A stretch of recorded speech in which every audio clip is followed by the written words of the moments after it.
Vamos conversar um pouco sobre o possível uso que a Rússia pode fazer desse grupo e também como poderíamos entender melhor tanto o contexto ucraniano e o possível sucesso do plano de Zelensky, quanto o aspecto global nos objetivos de Moscou. Bom, meus amigos, como já comentamos aqui, o Zelensky colocou na mesa uma iniciativa de paz que poderíamos resumir em 5 pontos principais. Podemos dizer que a ideia envolve juntar a Ucrânia à OTAN, reforçar as defesas ucranianas e garantir apoio ocidental para usar armas de longo alcance dentro da Rússia, criar um sistema de contenção para a Rússia no pós-guerra, explorar de maneira conjunta os recursos naturais da Ucrânia e, por fim, contribuir para a segurança do Ocidente depois da guerra. Bom, é um plano bem ambicioso, né? No entanto, o secretário-geral da OTAN, o Mark Rutte, foi bem cauteloso. Ele disse que ainda tem muita coisa política e militar para discutir com a Ucrânia para entender o que dá para fazer e o que não dá. E tem gente na própria Ucrânia que também não está muito convencida desse plano, não. O deputado Oleksiy Goncharenko disse que, no fim das contas, parece mais uma lista de desejos da Ucrânia para os seus parceiros do que algo realmente viável. O que se sabe é que tem uns anexos no plano de Zelensky que não foram divulgados e pode ser que ali tenham mais detalhes sobre isso. Mas o que dá realmente para imaginar, por enquanto, é que nem a Ucrânia nem os governos ocidentais querem ceder o controle formal desses territórios para a Rússia. Thomas Graham, que escreveu para o The Hill, acha que a maior questão aqui não é nem tanto se a Ucrânia vai conseguir tirar a Rússia de todo o território ocupado.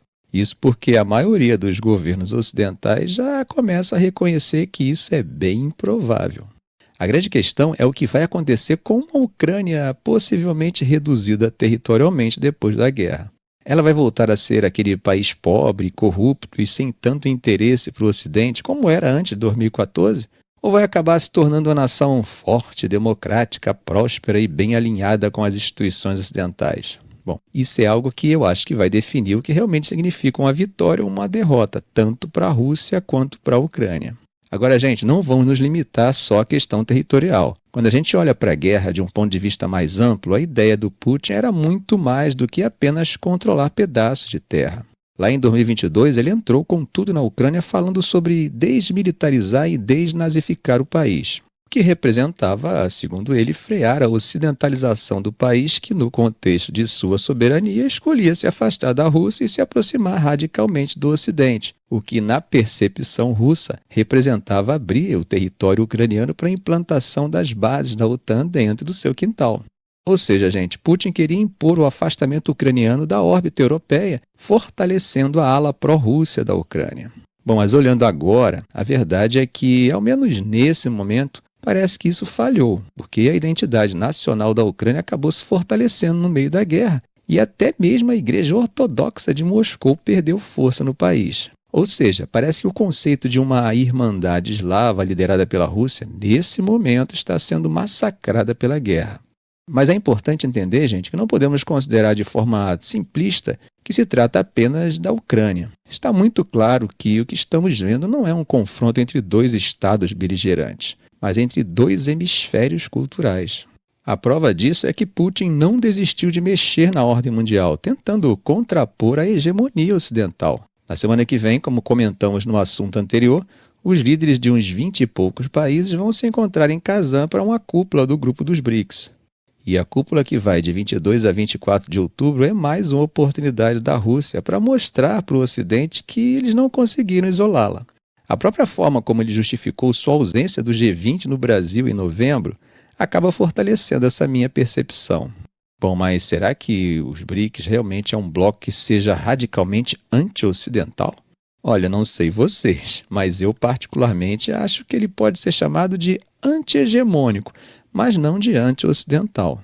Até dentro da própria Rússia tem quem seja mais cético sobre o real valor do grupo dos BRICS nessa cruzada anti-ocidental que a Rússia, segundo os analistas do Ocidente, estaria lutando. O Fyodor Ukhanov, por exemplo, disse que é ótimo que a influência do Ocidente esteja diminuindo, mas também admitiu que é muito difícil encontrar um consenso com tantos países diferentes, com culturas, interesses e níveis de desenvolvimento tão variados. Moscou também tem buscado fortalecer as relações com o Irã e a Coreia do Norte, que são abertamente anti-ocidentais. Mas, como sabemos, essa não é a postura de outros importantes países membros do grupo, como são os casos do Brasil e da Índia. Recentemente, Putin se encontrou com o presidente do Irã e os dois discutiram cooperação militar e outros projetos. Mas, segundo Tatiana Stanovaya, uma cientista política russa, ainda existe uma certa desconfiança entre os dois lados, principalmente quando se fala de compartilhar tecnologias mais sensíveis. Para finalizar, Putin também visitou a Coreia do Norte e assinou um acordo de parceria estratégica com o Kim Jong-un. Mas isso tudo pode ter um custo grande para a relação da Rússia com a China, porque essa parceria com a Coreia do Norte pode acabar desestabilizando a região e atraindo mais atenção dos Estados Unidos por lá. E bom, a relação entre a Rússia e a China, como já comentamos em outros vídeos do canal, já tem suas próprias complexidades, mesmo que os dois países compartilhem suas tensões com os Estados Unidos.